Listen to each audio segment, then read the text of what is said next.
सियापति रामचंद्र भगवान की, श्री सदगुरु जी भगवान की,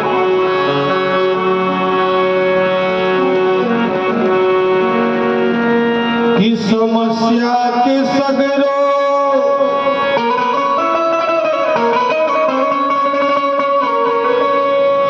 समाधान ले लेना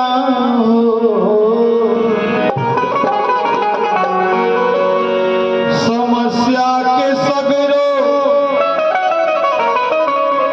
समाधान ले लेना गुरु दर पे आके ज्ञान ले लेना गुरु दर पे आके ज्ञान ले लेना समस्या के सगरो समाधान ले लेना समस्या के सगरो समाधान ले लेना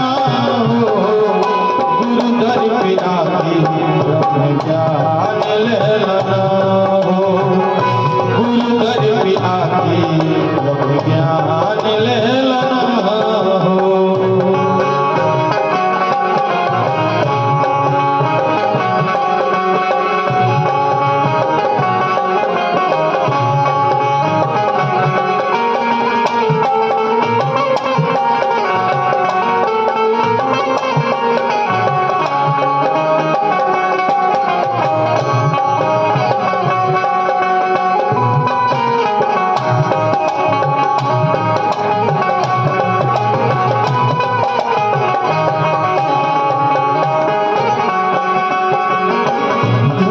झुलनी चूड़ी औरी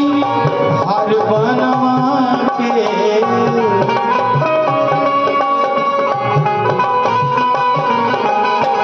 झुमका झुलनी चूड़ी औरी हार बनवा के सोना चांदी हीरा मोती प्रभु का जोगा के सोना चांदी हीरा मोती प्रभु का जोगा के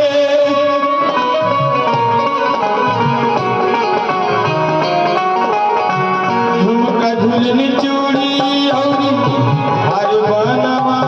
के सोना चांदी हीरा मोती प्रभु का जोगा के सोना चांदी हीरा मोती प्रभु का जोगा के माया छोड़ो जन हद के तान ले लेना माया छोड़ो जन हद के तान ले लेना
कैलू एतना सुंदर तन पाके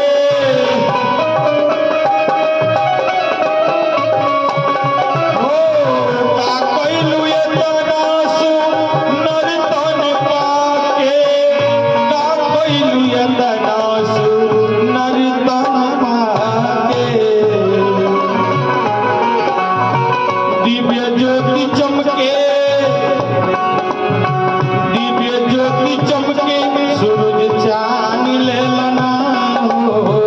दिव्य ज्योति चमके सूरज चांद लेलना हो गुरु दर पे आके ब्रह्म ज्ञान लेलना हो गुरु दर पे आके ब्रह्म ज्ञान लेलना हो समस्या के सगरो समाधान लेलना हो समस्या के सगरो समाधान लेलना हो गुरु दर पे आके ब्रह्म ज्ञान लेलना हो गुरु दर पे आके ब्रह्म ज्ञान लेलना हो गुरु दर पे आके ब्रह्म ज्ञान लेलना हो गुरु दर पे आके ब्रह्म ज्ञान लेलना हो। बोलिए सतगुरु भगवान की साचे दरबार की